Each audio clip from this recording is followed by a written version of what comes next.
बढ़ाओ, पीर जलाल पीर जलाल, हम तुम्हारे साथ हैं, हम तुम्हारे साथ हैं।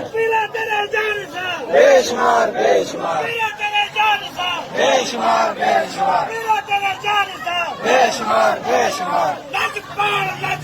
पीर जलाल पीर जलाल।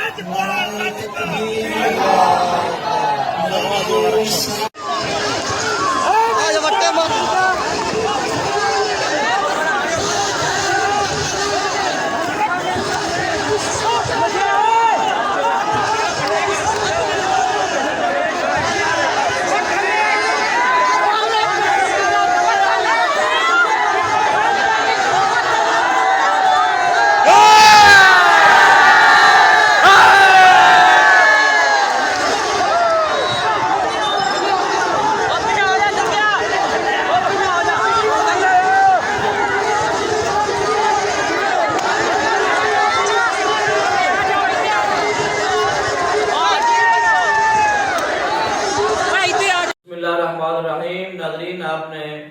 देखा कि डॉक्टर अशरफ आसिफ के भाई जनाब मोहतरम ज़ाहिद जलाली साहब जो कि जुलूस में मौजूद हैं और वो किबला पीर सैयद नवीद हसन शाह साहिब आपकी ज़ेर क़यादत जो जुलूस है उसमें शामिल हैं और आपके साथ जानिसारी का ऐलान कर रहे हैं और जीवे जीवे पीर जीवे और कदम बढ़ाओ पीर साहब हम आपके साथ हैं, इस तरह के नारे लगा के जो है वो दावत हक जो है उसका अलम जो है वो बुलंद कर रहे हैं और उनको अगरचे ये सगे भाई हैं डॉक्टर अशरफ आसिफ के, लेकिन उन्होंने हक का साथ दिया है और ईद मिलादुन नबी सल्लल्लाहु तआला अलैहि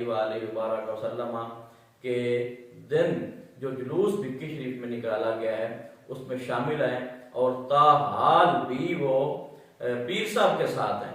और इतना सोचना चाहिए, देखना चाहिए कि जो लोग साहिब बसीरत हैं, जिन लोगों को अल्लाह रब्बुल आलमीन ने हिदायत दे रखी है, वो आज भी हक के साथ खड़े हैं। ये होश के नाखून उन लोगों को लेने चाहिए कि जो सादात के खिलाफ खड़े हुए हैं, जो मिलाद मुस्तफ़ा सल्लल्लाहु तआला अलैहि वसल्लम के जुलूस पर जिन्होंने हमला किया है, जिन्होंने अमन व अमान तबाह बर्बाद करने की कोशिश की है और इतने फिजा जो खराब की है, दुआ करें कि अल्लाह रब्बुल आलमीन जैसे ज़ाहिद साहब को अल्लाह पाक ने हिदायत दी हुई है, ऐसे ही अल्लाह रब्बुल आलमीन बाकी लोगों को भी हिदायत दे ताकि वो इस टोले का साथ छोड़कर हक के साथ शामिल हो जाएं, सादात की गुलामी का पट्टा अपने गले में डालें और सादात की गुलामी इख्तियार करें। अल्लाह रब्बुल आलमीन हम सब को आमाल सालिहा की और हक पर चलने की तौफीक अता फरमाए। आमीन। जज़ाकल्लाह।